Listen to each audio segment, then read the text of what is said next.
জুলাই অভ্যুত্থানের প্রথম শহীদ রংপুরের বেগম রোকেয়া বিশ্ববিদ্যালয়ের ছাত্র আবু সাইদ হত্যা মামলার অভিযোগ আমলে নিয়েছে ট্রাইব্যুনাল। এতে বিশ্ববিদ্যালয়ের সে সময়ের উপাচার্য হাসিবুর রশিদকে প্রধান আসামি করা হয়েছে।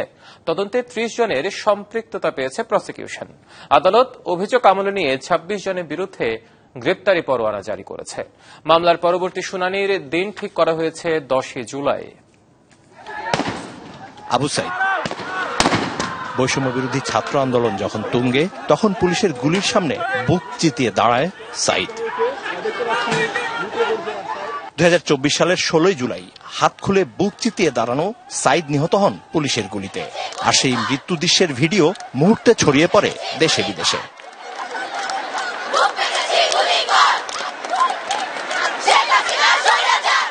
আন্দোলনের পোস্টার বয় হয়ে ওঠেন আবু সাইদ, যার ফলশ্রুতিতে দেশ জুড়ে উত্তাল হয়ে ওঠে সরকার পতন আন্দোলন। স্ফুলিঙ্গ যেন ছড়িয়ে পড়ে দিক বিদিক। সেই আগুনে শেষ পর্যন্ত ৫ই আগস্ট প্রকারান্তে ৩৬ জুলাই ক্ষমতাচ্যুত হন প্রধানমন্ত্রী শেখ হাসিনা, পালান দেশ থেকে। ঘটনার প্রায় ১ বছর পর আলোচিত এই মামলার চূড়ান্ত তদন্ত প্রতিবেদন আন্তর্জাতিক অপরাধ ট্রাইব্যুনালে জমা দেয় রাষ্ট্রপক্ষ।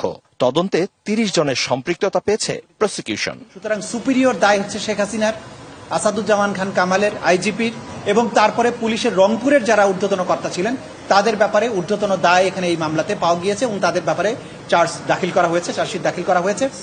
এবং পাশাপাশি অক্সিলিয়ারি ফোর্স হিসেবে আওয়ামী লীগ, যুবলীগ এবং বিশ্ববিদ্যালয়ের ভিসি সহ বিশ্ববিদ্যালয়ের প্রশাসন এই ছাত্রদের আন্দোলন দমনের ব্যাপারে পুলিশকে কিন্তু সরাসরি নির্দেশনাও দিয়েছে। বিচার শেষ করতে বেশি সময় না নেওয়ার কথাও জানান চিফ প্রসিকিউটর। এই বিচার যেটা জাতির একটা বড় প্রায়োরিটি এবং ভবিষ্যতে এই অপরাধের রিকারেন্স ঠেকানোর জন্য রাষ্ট্রকে যে জায়গায় যেতে হবে সেই জায়গাটা নির্ধারণ করার ব্যাপারে আমরা দিনরাত কাজ করছি। ইনশাআল্লাহ ক্রমান্বয়ে সবগুলো মামলার তদন্ত রিপোর্ট পাওয়া যাবে এবং বিচার প্রক্রিয়া তার নির্দিষ্ট গতিতেই এগিয়ে যাবে। সাবেক প্রধানমন্ত্রী শেখ হাসিনা সহ ২৫ জনের বিরুদ্ধে ট্রাইব্যুনালে অভিযোগ জমা দেন আবু সাইদের বড় ভাই রমজান আলী।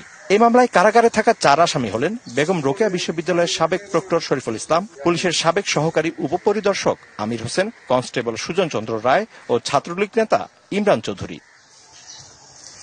Mizan Ahmed, DBC news, Dhaka.